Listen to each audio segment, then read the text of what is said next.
He traveled back to the day when the rich girl confessed her feelings to me. The young girl was wearing a white dress, her brows soft and gentle. I like you.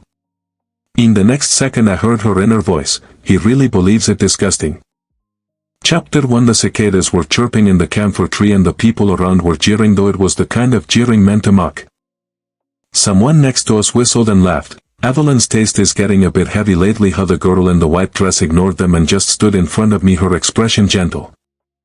The sunlight filtered through her shoulders and she looked like a princess straight out of a fairy tale. Evelyn, stubborn as always, pressed against the handlebars of my bike, standing on tiptoes staring straight at me. She said, "Lucas, I like you."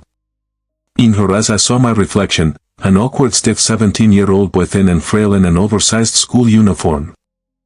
He was frozen in place, my face burning red without needing to check, my hands trembling helplessly. After all, this was Evelyn, the girl I had secretly been in love with for a long time. He was about to blurt out "I like you too" when I heard the heart of the pure-looking girl in front of me.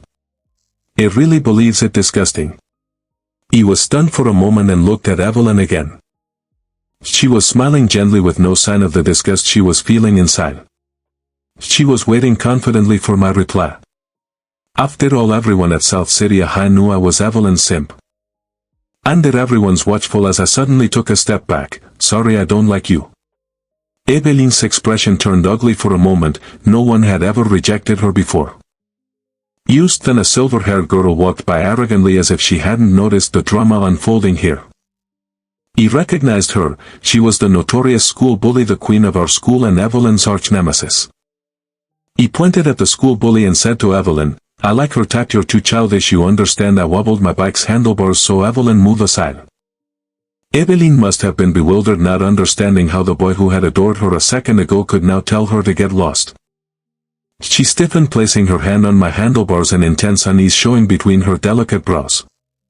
She bit her lip and asked, "What's wrong with you?" She held onto my back. He was afraid to pull too hard and accidentally hurt her, leaving me stuck in a dilemma.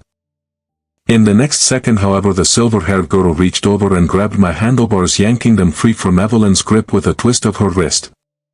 "Didn't you hear him? He told you to move." Her voice was crisp with a hint of coldness. He turned my head slightly.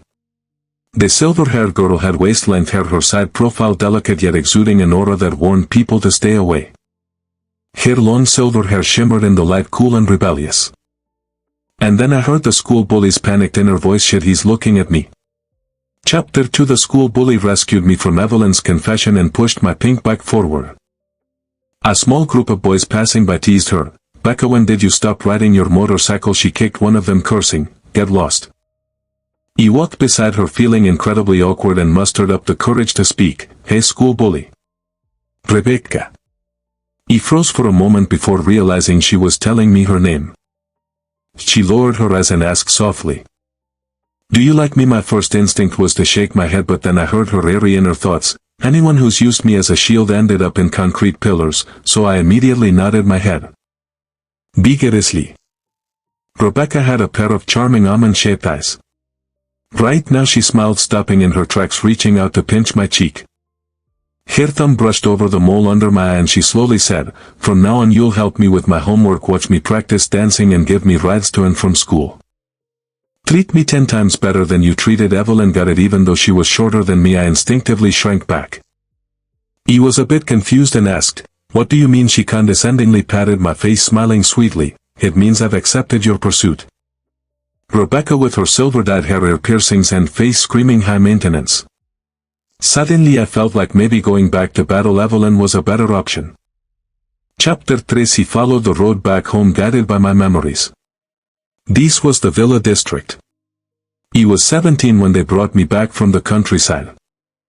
At 17 I didn't understand many things, like why my mother was the legitimate wife, yet I had an older half-brother, Diego, who was just a few months older than me.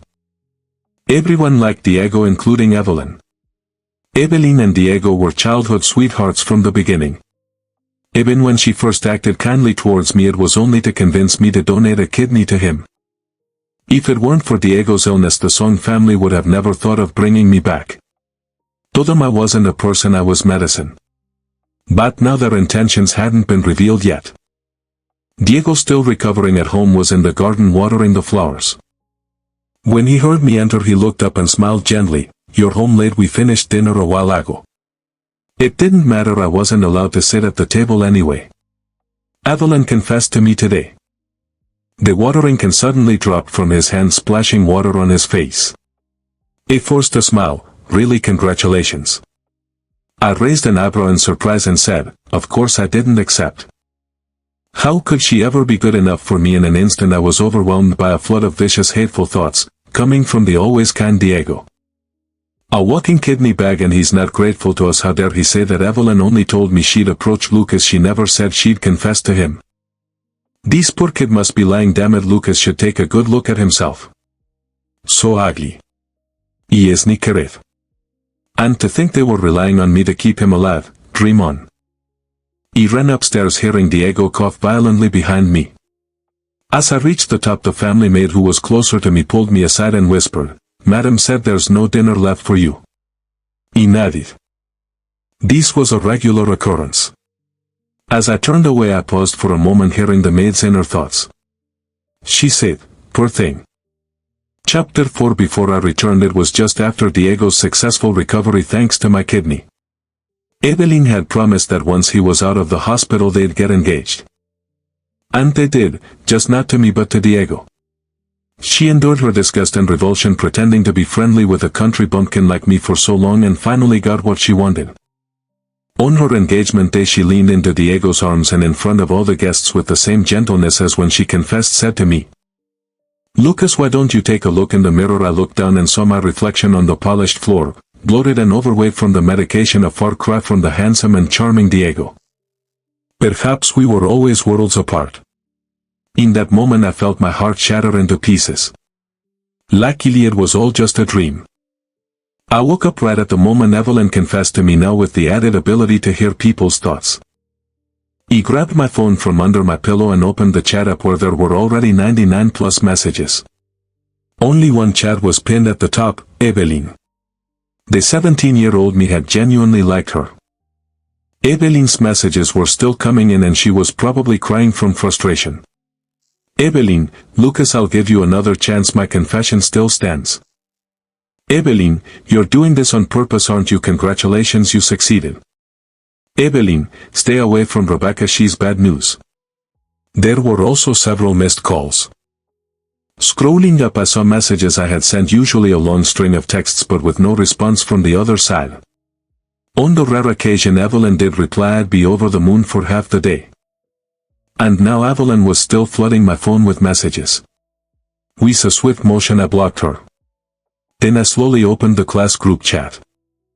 Sure enough, they were discussing the incident from this afternoon. The school flower and the school queen fighting over a guy, such a boring headline. They even posted pictures from the scene. He clicked on one and my face immediately flushed.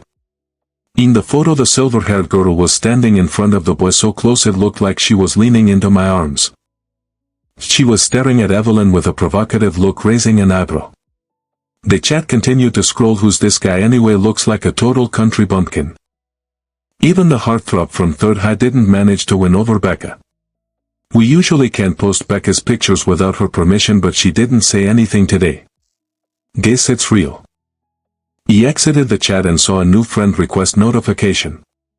The username was Bese, with a note that read, "Lucas, love interest."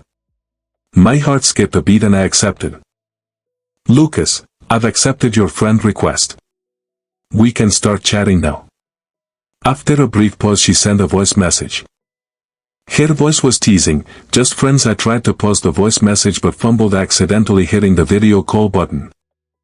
She answered, and suddenly her beautiful face appeared on the screen, so close that her eyelashes seemed like they could brush against my face. I unconsciously pulled my phone back a bit. A laugh came from the other side of the screen and Rebecca said softly, "Lucas, why is your face so red?" As soon as we start talking, I couldn't say a word for the longest time. Then from somewhere behind her I heard someone yell, "Becca, we wanna see your boyfriend too, it's all over the forums." Without even turning around, Rebecca chuckled, "Get lost."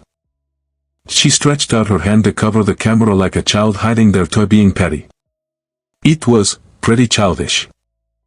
After a while Rebecca moved her hand away, the corners of her lips curling up. You couldn't wait to video call me after being apart for a bit. That's wrong, you miss me already. Her words were light, almost seductive. Just as I was about to explain, my stomach growled loudly. I was starving. Before she could react, I quickly hit the red button to end the call. Damn, how embarrassing. Damn, she's beautiful. Chapter 5. It was already night and the Song family had a curfew. I couldn't leave and there was no dinner left for me. A grown man hungry enough to gnaw at the bedpost, I could only resign myself to lying on the bed waiting for the hunger to pass. Outside the window stood a tall camphor tree. If it weren't for this tree blocking the view and the sunlight, I wouldn't have been given this south-facing room. The leaves rustled and I heard the light tapping of knuckles on the glass. I looked up to see the silver-haired girl clinging to the branches of the camphor tree with reckless abandon. One hand was tapping on the window and the other held a full bag with chopsticks hanging from her mouth. I quickly got up incredulous and opened the window. The night wind blew in like wildfire. Rebecca handed me the bag and pushed her wind-tousled hair behind her head. My dear classmate Lucas, Becca's version of takeout. She smiled, her eyes curving. How about giving me a 5-star review? Who's chasing who? Rebecca. Chapter 6. The next day Rebecca gave me the answer. It was definitely me chasing her. I had to wait for her at school, run errands for her between classes, and even attend her volleyball games to cheer her on. I brought 2 bottles of sports drinks for Rebecca and slowly made my way to the school gym, only to find it packed, especially with boys. They were all shouting Rebecca and Evelyn, class 1BS. Class 3 pulgadas, a basketball match, and of course both girls were in those classes. I headed toward Rebecca, but someone stepped in front of me. Evelyn stood there and her disgusting comment from yesterday still pricked at my heart. Her expression softened slightly as she reached for the drinks in my hand. She used to do this all the time. I would run around fetching water and towels for her during volleyball or dance practice, and she would occasionally throw me a small reward. Evelyn said, since you brought me water, I'll forgive you for yesterday. I dodged her hand and said bluntly, move aside. She froze in place. I walked past her, taking a few quick steps toward Rebecca, and handed her the drinks. Rebecca squinted inexplicably in a good mood and lazily said, oh dear, I can't open the bottle. Resigned, I took the drink back, twisted the cap off and handed it to her. Rebecca tilted her head back and took a sip, her beautiful lips curling into a smile as she snickered at something behind me. Suddenly I heard her thoughts. Ugh, I can't stand people who overthink. I turned around and sure enough Evelyn was still standing there looking a bit flustered. Her face was red with anger, and when she noticed me looking she averted her eyes. She was upset and I was thrilled. Chapter 7. Rebecca was in top form, unstoppable, a total sports goddess. The gym was filled with waves of cheers. Evelyn on the other hand seemed unusually distracted, frequently glancing toward the audience where we were sitting. She was practically crushed. Rebecca's team won without any suspense. After the game Rebecca walked over to me, her hair tied up in a rare high ponytail, looking radiant and youthful. I handed her some water and she leaned down, beckoning me with a finger. I obediently leaned closer, my face and neck enveloped by her scent. Rebecca draped her arm over my shoulder, playfully pouting, you watched my game and you've got nothing to say. I blinked while the guys nearby had been shouting Becca is so cool for half an hour. I looked up at her and hesitantly said, Becca is cool, and the next second something covered my head. It was Rebecca's school jacket, which she had left by the sidelines before the game. The scent of her soap filled the air around me. I heard someone rush over to check on her. Becca, why are your ears and face so red? Are you feeling unwell? Rebecca rare in her embarrassment snapped. Stop talking. Chapter 8. Life without Evelyn at the center was so much easier. My earliest memory of Rebecca was from the time I came out of a convenience store and stumbled upon her fighting with students from another school. I crouched against the wall, scared of getting caught in the crossfire. When it was finally quiet, I dared to look up. Rebecca was the only one left standing. She leaned against the wall looking at me with a smirk. He was a tall guy over 6 feet. What was I scared of? Okay, I was scared. Rebecca asked, got a band-aid? I did. After hesitating for a moment I walked over and handed her one. She held out her hand, showing a small scrape on the back of her pale hand, clearly wanting me to put it on for her. Rebecca looked down and asked, you're from Behind? I nodded.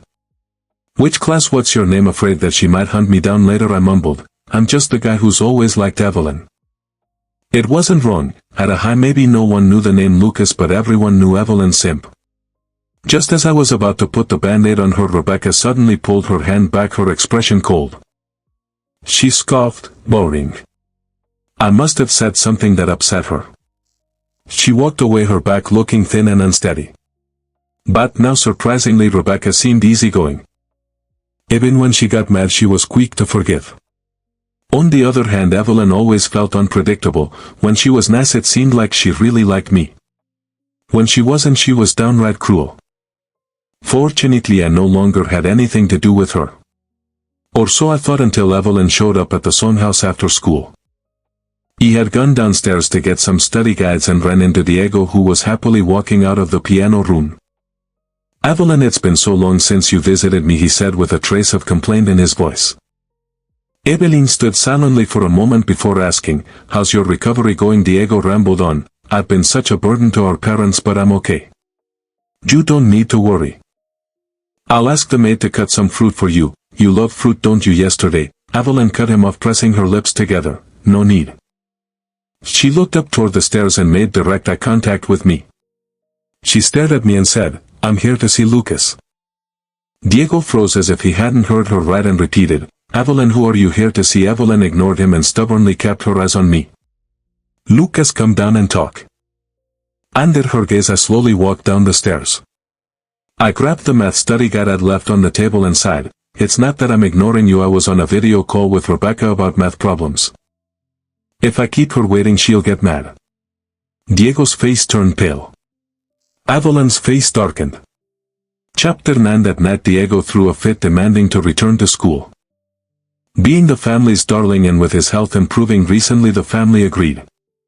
After his return to school was arranged, Diego's mom for the first time deigned to speak to me at length. Alfred Weiss half threat, her words boiled down to one thing: I was to be Diego's study companion. Diego's mother said, Lucas, don't forget that the reason you're able to attend this school is because of the resources I provided. She had always looked down on me as some country bumpkin and never really took me seriously. My dad only got where he was thanks to Diego's mom, a wealthy heiress, so her status was naturally higher. He nodded in silence. When the conversation ended, my dad finally spoke, calling my name, Lucas. He turned around. Is it? Don't call Diego your brother at school. It's hard to explain. Sammy father, two brothers just a few months apart. Who could explain that? Chapter 10. Diego's return to school stirred up quite the commotion. He had taken a break for half a semester due to his illness, but during his time at school he had been a figure of influence. He and Evelyn were in the same class and lately they had been appearing inseparably together. Naturally the rumors between me and Evelyn quickly died down. Diego, backed by his parents, freely ordered me around. Living under their roof I had no choice but to comply. On a scorching summer afternoon I had to run errands to buy ice cream for him and his gang. By the time I returned drenched in sweat they were laughing with their feet on my desk. That Lucas, you can tell he's a poor kid from the countryside. Fierce, clinging to Evelyn, now hanging out with Rebecca. Lucas's grades are terrible. It's nothing compared to Diego. Evelyn and Diego are childhood sweethearts. Diego, what's Lucas to you anyway? I've never seen a dog so obedient. They laughed again as if they had just heard the world's funniest joke. One of them kicked my desk again. Suddenly someone said, hey Diego, Lucas has the same last name as you, eh? Diego's smile froze for a moment but quickly returned to normal.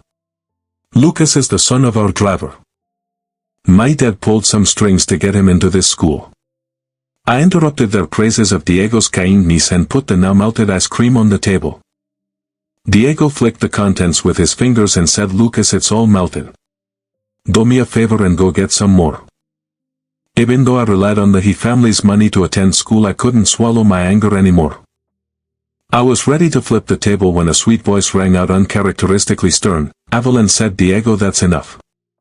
The room fell silent. Diego couldn't keep up his smile anymore. Evelyn, you know he swallowed the rest of his words. For some reason when he looked at Evelyn he didn't dare finish.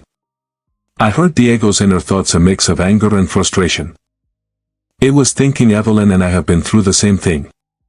Why is her attitude changing? I glanced at Evelyn, confused about why she was speaking up for me. Maybe they had switched tactics, one playing the good cop, the other the bad.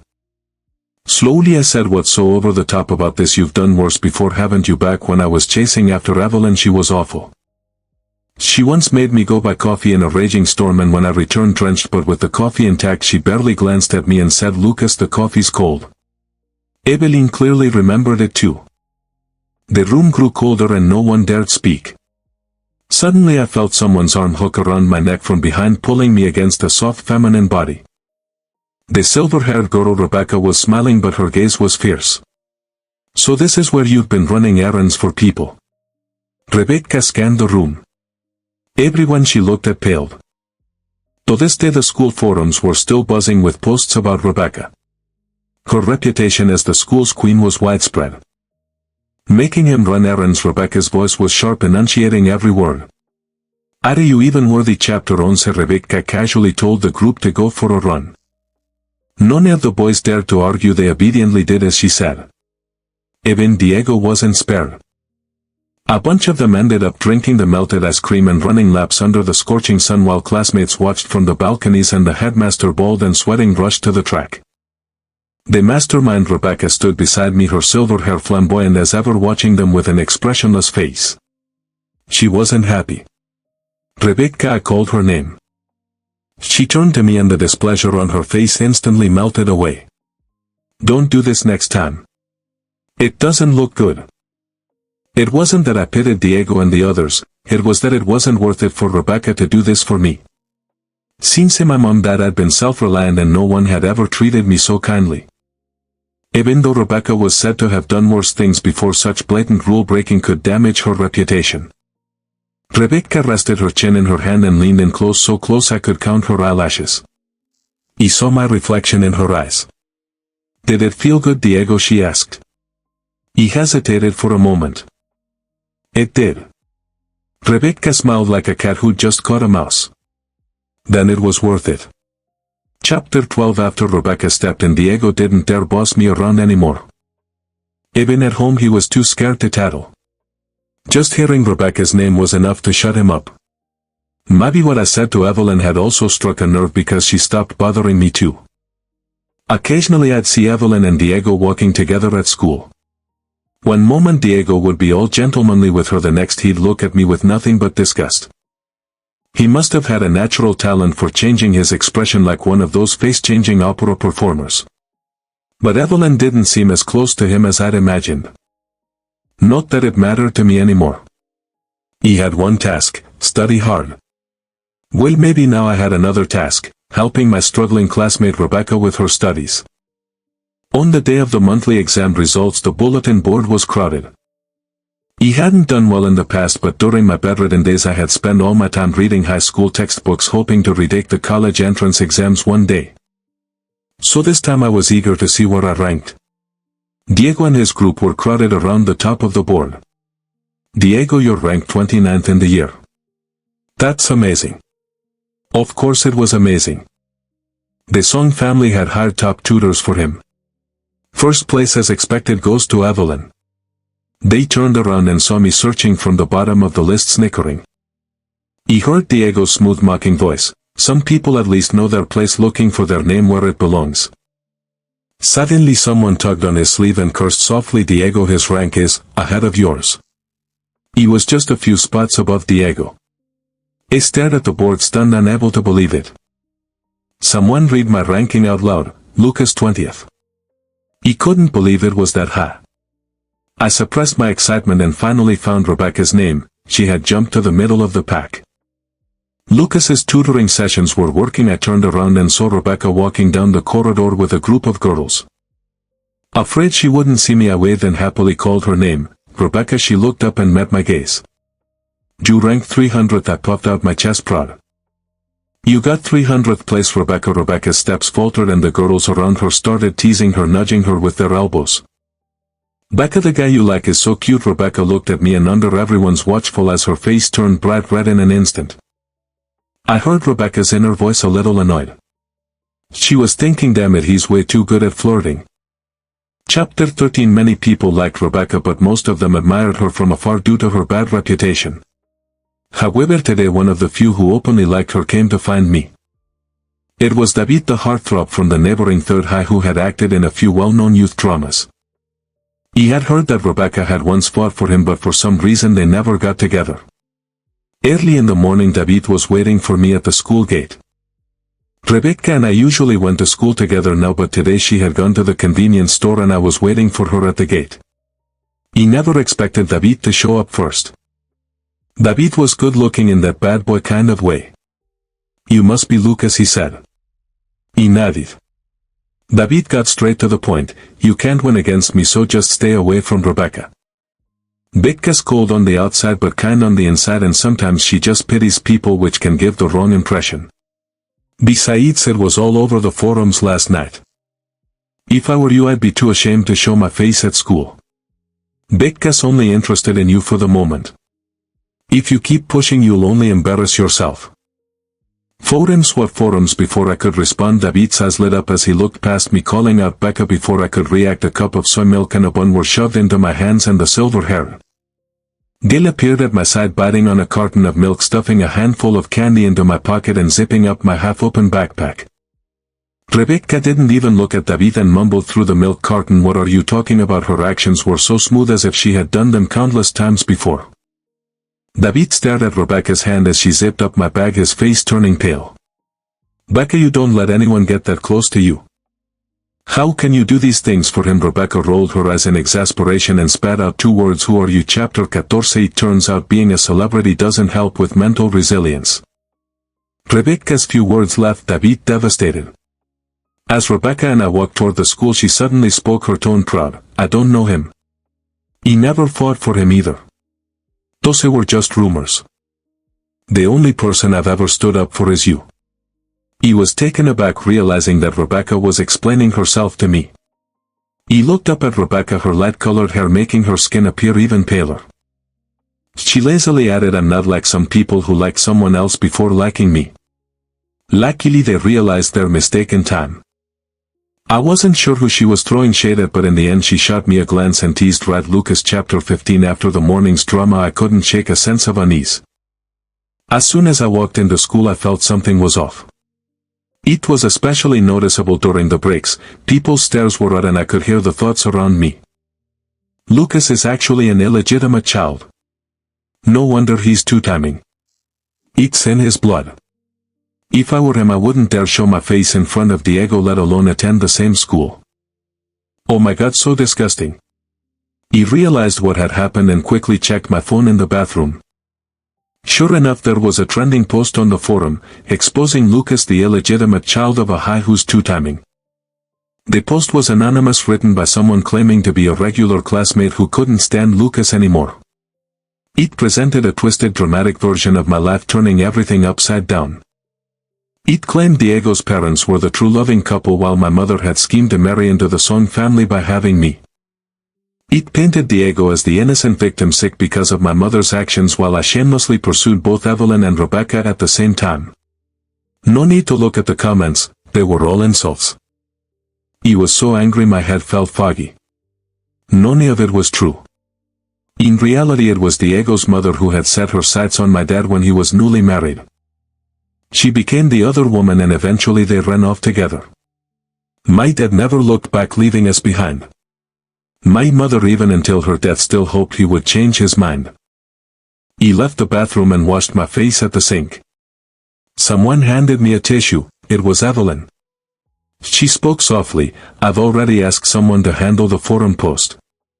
Don't worry."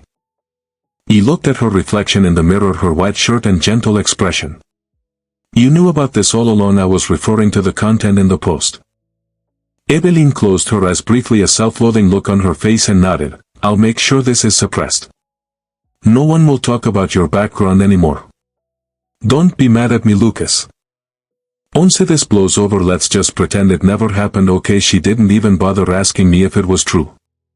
She had already assumed it was a fact. She opened her eyes again, looking at me softly. "You see, I've been helping you from the moment we first met. Come back to me, Lucas. He wiped my face through the tissue in the trash and turned to her calmly. Evelyn, I'm not an illegitimate child. Chapter 16. From the moment we first met, Evelyn had always helped me. When I first arrived here, I couldn't even find the Song family's house and got lost in the villa district, chased all over by some neighbor's dog. My mom had died of rabies, so I had always been terrified of dogs.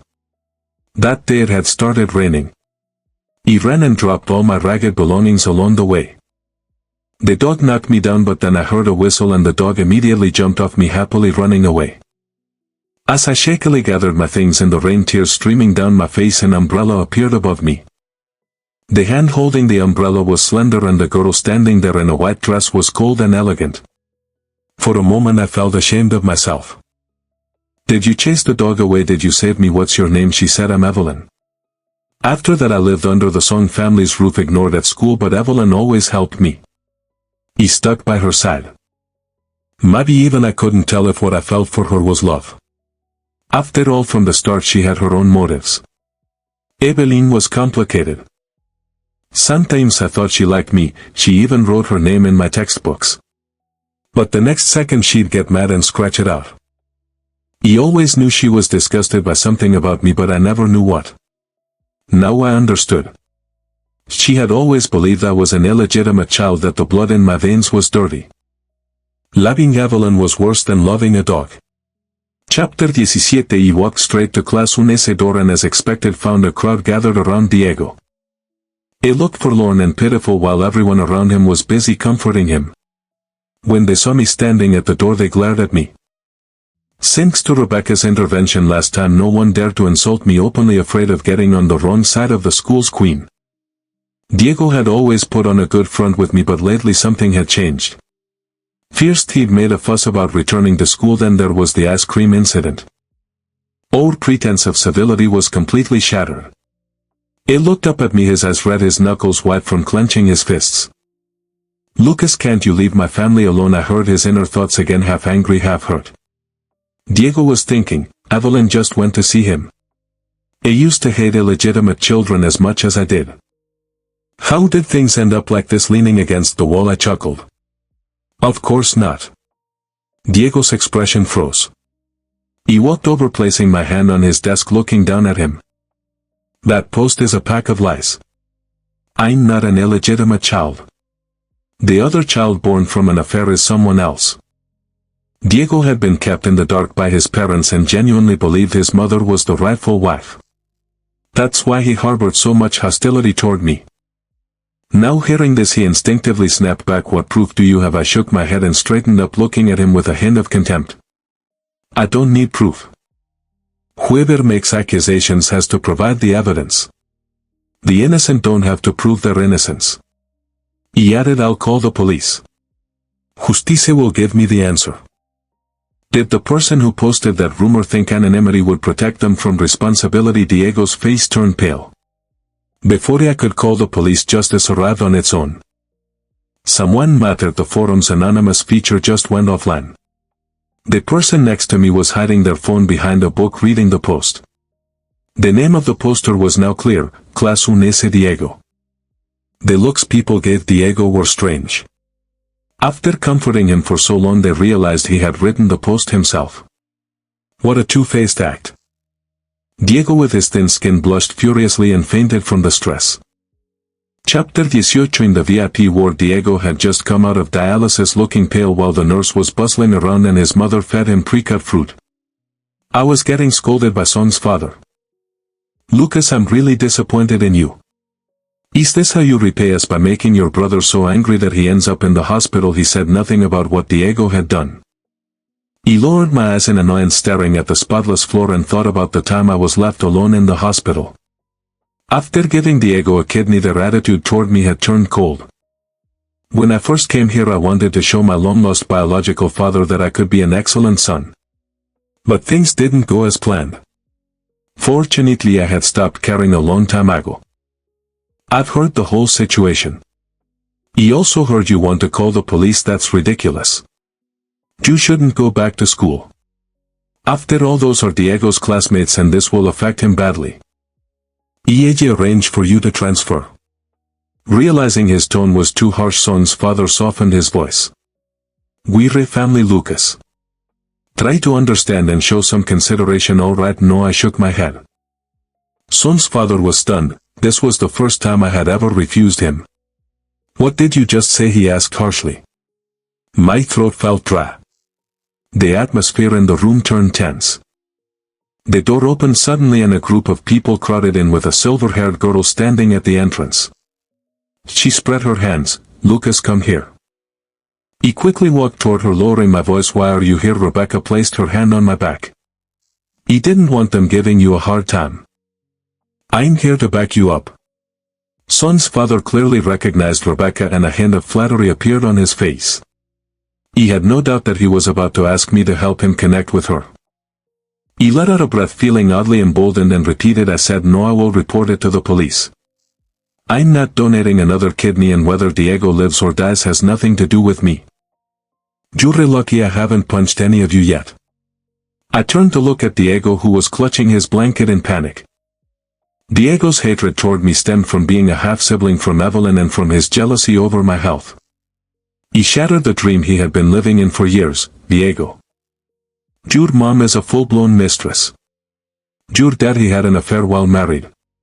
Diego, you're the illegitimate child from that post you wrote. Chapter 19. After saying my piece, I left the ward, leaving chaos behind. He sat in the hospital corridor when someone suddenly squatted in front of me. Rebecca and her crew had lingered by the ward's door for a while longer. He didn't need to ask to know they were covering for me. If it weren't for her, I wouldn't have gotten away so easily today. He had always been spineless, and now I even needed a girl to clean up after me. I clenched my hands and looked into Rebecca's eyes.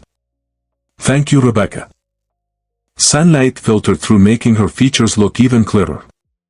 After hesitating for a moment, I asked, why are you so good to me? Rebecca rested her chin in her hand and smiled. Are you flirting or asking me seriously? My face flushed red instantly. He wasn't flirting, I wasn't complimenting you, I was genuinely asking, Rebecca. Rebecca frowned slightly as if she were genuinely considering her answer. Do I need a reason? Some people just shine so brightly that when you see them you want to give them the best of everything. The first time I saw you, you were being chased all over by Sue family's dog. It was pretty special. He was the one who whistled to call the dog away. He was going to check on you, but then I saw Evelyn. She annoyed me, so I left. If I had known it was you, I wouldn't have turned around. If I had known it was Lucas, I wouldn't have let anyone else get ahead of me. That one turn, and all Lucas could see was Evelyn, never noticing me again. He watched him run errands for Evelyn, saw him get hurt but still like her, watched them look like a couple, and I had no choice but to step aside. My expression shifted slightly, realizing Rebecca had helped me before Evelyn even got involved. He waited for her to continue, but she didn't. Instead, she looked at me with clear, playful eyes. And then, why so eager to know my feelings, Lucas? Rebecca stood up, pretending to speak casually. That Sioux family dog is usually very well behaved and never runs off. It listens to its owner. Chapter 20. Rebecca took me to the police station to file a report, and the forum post remained up. Apparently Diego had tried to delete it several times, but it couldn't be removed, just like when the forum's anonymous feature bugged out and got disabled that day. The comments had already turned against him. Rebecca and I had a good laugh over the content of the post. She scoffed at the part about me two-timing, coldly saying, Evelyn, a boat worth stepping on, please. The case was resolved quickly. Not only did Diego have to issue a public apology, but I also received financial compensation. It wasn't much, but it was enough to free me from the Song family's control, covering my tuition and living expenses. Diego admitted to making up the rumors, which was also an indirect admission that he was the real illegitimate child. After that, his condition worsened. Adding insult to injury, the Song family's business suddenly took a nosedive. But none of that mattered to me. He was enjoying my compensation from the Song family, sipping on a carton of yogurt while typing on my phone. Lucas, I knew justice would prevail. Rebecca, and what about me? I thought for a moment, smiled and typed, Becca will always lead me to justice. There was no reply for a long time. He set my phone aside and focused on my homework. When I remembered to check again, a new message had been sitting there for a while. Rebecca had sent a voice message. Her voice was sweet as it flowed through the speaker. Lucas, what should I do? It feels like you're about to catch up to me. Chapter 21. Under the camphor tree, the girl in the white dress Evelyn had been standing for a long time. The dappled sunlight falling on her was soft. As I walked past, she called my name, stopping me in my tracks. I turned around, not understanding why. Evelyn's expression was complicated, as if she felt a sense of relief but also something else. Sorry, she murmured, biting her lip. I never thought I would hear Evelyn say those two words. She didn't look as hard to approach as Rebecca, but deep down she was prouder than anyone, the kind of person who'd rather die than lower her head. Patiently I asked, is it because you misunderstood that I was an illegitimate child? Evelyn stared at me for several seconds, her eyes welling up with tears. For everything that happened before. Diego had been telling me for years that he had a half-brother. He took his word for it. Seeing that I showed no reaction, Evelyn lowered her eyes, looking fragile like glass. Have you met my little brother before I came back in time? Yes, I had. It was an adorable chubby kid who liked chasing after Evelyn, but Evelyn treated him indifferently, even cruelly. After a pause, Evelyn spoke, reopening an old wound. He's the child of the woman my father kept outside our home. It dawned on me that Evelyn's conflicting attitude toward me was her way of projecting her own pain. She had even helped the Song family deceive me, because in her eyes it was something I owed them. Evelina suddenly called her name, giving her a gentle smile. She looked up, holding her breath. It had been a long time since she'd seen me smile at her. I could hear the bitterness in her heart, but I really truly like Lucas. I like you, I said, watching as Evelyn's eyes lit up. He let out a sneer. Did you really believe that? Disgusting. Evelyn needed to understand that some things can't be fixed with a simple apology. He threw those same words back at her. Evelyn staggered slightly, staring at me in silence and pain. Perhaps in that moment she finally realized what she had lost. Lucas, a lazy voice called from behind me, tinged with irritation. He turned around quickly to see Rebecca standing not far behind us, holding a strawberry-flavored ice cream. Her beautiful face was cold, and I suddenly felt like I had been caught cheating. Forgetting Evelyn, I quickly walked toward Rebecca. Just 2 steps away from her, she suddenly threw herself into my arms. I caught her, steadying her, but I heard her let out a small cry of pain. I immediately looked down. Did you hurt yourself? Where does it hurt? Rebecca took my hand, slowly guiding it to her chest just above her heart. Under my palm I felt her soft skin and the intense rapid beating of her heart. I looked up to see that there wasn't a trace of pain on her face. Instead she tilted her head, her expression playful and mischievous. It hurts right here. I sighed helplessly. Rebecca pouted. Dear Lucas, I can understand that there are other girls around you. After all, we're not officially together. But as your pursuer, I'm feeling a little insecure. So I've decided to change the word, pursue, to something else. Can you guess what word? What word? Rebecca stomped her foot and gritted her teeth. Girlfriend. I couldn't hear any more thoughts, just the sound of 2 hearts beating loudly. Neither of us said a word as the sunlight poured down. In any case, there was still a long road ahead and a lot of life left to live. After all, this was a new beginning. In reality, the school queen Rebecca wasn't that hard to catch after all.